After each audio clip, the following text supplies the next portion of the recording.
UP में आज से डिप्लोमा इंजीनियर्स महासंघ की हड़ताल है। हड़ताल पर हैं यूपी के जूनियर इंजीनियर।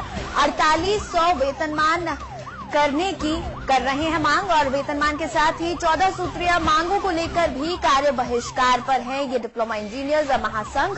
कई विभागों के इंजीनियरों ने हड़ताल पर जाने का ऐलान कर दिया है। 4800 वेतनमान करने की मांग की जा रही है। अहम खबर इस वक्त हम आपको बता रहे हैं यूपी से, जहां पर आज से इंजीनियर्स की हड़ताल शुरू होने वाली है। यूपी में आज से डिप्लोमा इंजीनियर्स महासंघ की हड़ताल है। हड़ताल पर यूपी के जूनियर इंजीनियर्स रहेंगे और ये मांग कर रहे हैं कि 4800 वेतनमान हो जाए, यानी कि 4800 वेतनमान कर दिया जाए। वेतनमान के साथ ही 14 सूत्रीय मांगों को लेकर कार्य बहिष्कार पर है।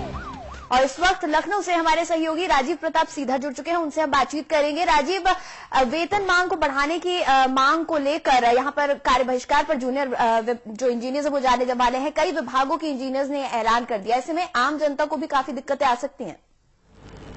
निश्चित रूप से एक लंबे समय से उत्तर प्रदेश के डिप्लोमा इंजीनियर संघ द्वारा ये मांग की जा रही थी, जो उनका वेतन है वो भी उसकी विसंगतियों को दूर कर 4800 ग्रेड पे की मांग की जा रही थी। उसके मद्देनजर लगातार इन लोगों द्वारा प्रदर्शन भी बीते वर्ष किया गया था, जिसके मद्देनजर यूपी के मुख्य सचिव की अध्यक्षता मुख्य सचिव द्वारा लोक निर्माण विभाग के प्रमुख सचिव की अध्यक्षता में एक समिति का गठन किया गया था, जिस समिति ने इन डिप्लोमा इंजीनियर्स की मांगों का अध्ययन किया था और उनको जायज ठहराया था। उन्होंने भी ये संतुष्ट की थी कि जो ये डिप्लोमा इंजीनियर है उन्हें 4800 ग्रेड पे मिलना चाहिए, लेकिन उसके बावजूद 2015 में इस समिति की संतुष्टि की गई थी, उस पर राज्य सरकार ने अब तक कोई फैसला नहीं किया है, जिससे नाराज उत्तर प्रदेश के 24 विभागों के करीब 24,000 से अधिक डिप्लोमा इंजीनियर्स आज से हड़ताल पर चले गए हैं। और उन्होंने ये साफ कर दिया है कि जब तक उनकी ये मांगे, जो प्रमुख मांग है 4800 ग्रेड पे की, वो पूरी नहीं की जाएगी, तब तक उनका ये प्रदर्शन जारी रहेगा। ऐसे में जो उत्तर प्रदेश के विभिन्न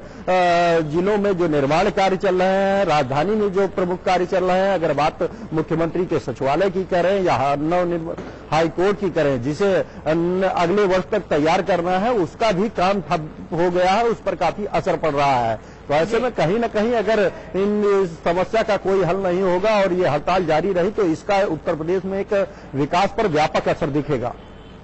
बिल्कुल। और ये जो 14 सूत्रीय मांगे जो सामने रखी गई हैं, जिनको लेकर कार्य बहिष्कार किया जा रहा है, एक तो 4800 रुपए वेतनमान कर दिया जाए, इसके अलावा कौन सी प्रमुख मांगे हैं? देखिए, इनकी जो मुख्य मांग है वो 4800 ग्रेड पे की है। उसके अतिरिक्त उनकी जो मांग है कि उनको एक राजपत्रित अधिकारी का दर्जा मिले, और इस तरह की जो 14 विभिन्न सूत्री मांगे हैं, उनके साथ एक लंबे समय से ये मांग करते आए हैं। लेकिन इनका जो प्रमुख मांग है वो 4800 ग्रेड पे की है। इनका कहना है कि इनका जो वेतन विसंगति है उसको दूर किया जाना खासा आवश्यक है, जिसके चलते एक लंबे समय से संघर्ष कर रहे हैं। इतना ही नहीं, इस दौरान जो अन्य इंजीनियर संघ है, विद्युत विभाग के और अभियंताओं ने भी ये ऐलान कर दिया है कि अगर इनकी मांगे नहीं पूरी होती हैं और इनका उत्पीड़न किया जाता है, तो अगले 72 घंटे बाद वो भी हड़ताल पर चले जाएंगे। तो निश्चित रूप से इससे विद्युत विभागों के भी कई अभियानों पर असर पड़ेगा, और साथ ही साथ जो यूपी में कई महत्वाकांक्षी योजनाएं चल रही हैं, उन पे भी पूरा होने पर एक बड़ा असर पड़ेगा। अब देखना ये होगा कि इन हड़ताल के बाद सरकार क्या फैसला लेती है और इस समस्या का कैसे समाधान करती है।